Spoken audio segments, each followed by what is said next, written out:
ஆண்டவரும் அருமை இரட்சகருமா இருக்கிற இயேசு கிறிஸ்துவின் ஆச்சரியமான நாமத்தில் தினமும் கர்த்தருடைய சத்தத்தை கேட்டுக்கொண்டிருக்கிற என்னுடைய பிள்ளைகளை வாழ்த்துகிறேன், ஆசீர்வதிக்கிறேன்.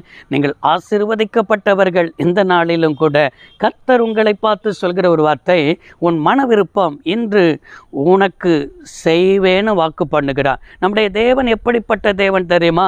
நம்முடைய மன விருப்பத்தை அவர் அறிந்த தேவன். நம்முடைய மன விருப்பம் அவருக்கு தெரியாமல் இல்லைங்க, ஆனால் எல்லாம் அவருக்கு தெரியும். ஆனால் ஆண்டவர் ஒரு காலங்களை எல்லாவற்றையும் குறித்து வைத்திருக்கிறார். அவர் அதினதின் காலத்தில் அவர் நேர்த்தியாய் செய்கிற ஆண்டவர். இன்று என்று ஆண்டவர் உங்களுக்கு அது குறித்த நாள். இந்த குறித்த நாளில் தான் கர்த்தர் சொல்கிற ஒரு வார்த்தை, இன்று உன் மன விருப்பம் நான் உனக்கு செய்வேன்னு ஆண்டவர் வாக்கு பண்ணுகிறார். நன்றாய் விளங்கி கொள்ள வேண்டும் என்றால், தாவீதிடத்திலிருந்து 1 சாமுவேல் 20ஆம் அதிகாரம் 4வது வசனத்தில் யோனத்தான் தாவீதை நோக்கி, உமது மன விருப்பம் இன்னதென்று எனக்கு சொல்லும், அதை நான் உமக்கு செய்வேன் என்று சொல்லி என்ன செய்கிறான்? தாவீதுக்கு யோனத்தான் ப்ராமிஸ் பண்ணுகிறான், வாக்கு பண்ணுகிறான். நன்றாய் விளங்கி கொள்ளணும். தாவீதும் யோனத்தானும் உயிருக்கும் மேலாக 2 பேரும் சிநேகித்தவர்கள். 2 பேரும் அந்த அளவுக்கு ஒரு சிநேகிதர்களாக இருந்தார்கள். இன்றைக்கும் நம்முடைய பரம தகப்பன், நம்ம ஆராதிக்கிற இயேசு கிறிஸ்து நம்மளை ஒரு சிநேகிதனாகவே அழைக்கிறார். நான் செய்ய போகிற காரியத்தை என் தாசனாகிய ஆபிரகாமுக்கு நான் மறைப்பேனோ என்று சொன்னது போல, இன்றைக்கு நம்முடைய பரம தகப்பன் நமக்கு சிநேகிதனாக இருக்கிறபடினால் உங்களுடைய வாழ்க்கையில் என்ன மன விருப்பத்தை நீங்கள் நினைத்து கொண்டிருக்கிறீர்களோ, வாஞ்சித்து கொண்டிருக்கிறீர்களோ, எதிர்பார்த்து கொண்டிருக்கிறீர்களோ, அதை நான் செய்வேன்னு சொல்லி ஆண்டவர் வாக்கு பண்ணுகிறார்.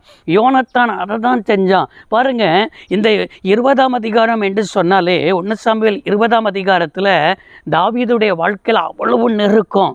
தாவீதுடைய வாழ்க்கையில் மரணத்துக்கும் எனக்கும் ஒரு அடி தூரம் தான் என்ன செய்கிறது இருக்குதுன்னு சொல்லி எல்லாவற்றையும் அவருடைய தகப்பனாகிய சவுல் செய்த எல்லா தீமைகள் எல்லாவற்றையும் யோனத்தானுக்கு தெரியப்படுத்துகிறான். யோனத்தானுக்கு தெரியப்படுத்தும் பொழுது யோனத்தான் சொல்கிற ஒரு வார்த்தை, என் தகப்பனாகிய சவுல் எனக்கு ஒரு காரியத்தை சொல்லாமல் எதையுமே அவர் என்ன செய்ய மாட்டார். அப்படி ஒரு காரியம் உனக்கு நடக்காது என்று சொல்லி நான் பார்த்து கொள்ளுகிறேன், நான் இருக்கிறேன். என் தகப்பன் என்ன தீமை செஞ்சாலும் அது எனக்கு ஃபஸ்ட்டு தெரியும். அதை எல்லாம் நான் உனக்கு தெரியப்படுத்துவேன். உன்னை நான் தப்புவிப்பேன், உனக்கு நான் ஆதரவாக இருப்பேன், நான் உனக்கு எல்லாவற்றையும் செய்வேன் என்று சொல்லி வாக்கு கொடுத்தது போல தான் இன்னைக்கும் யோனத்தானை போல நம்முடைய ஆண்டவர் இருக்கிறார். அவர் நமக்கு நல்ல சிநேகிதனாக இருக்கிறார்.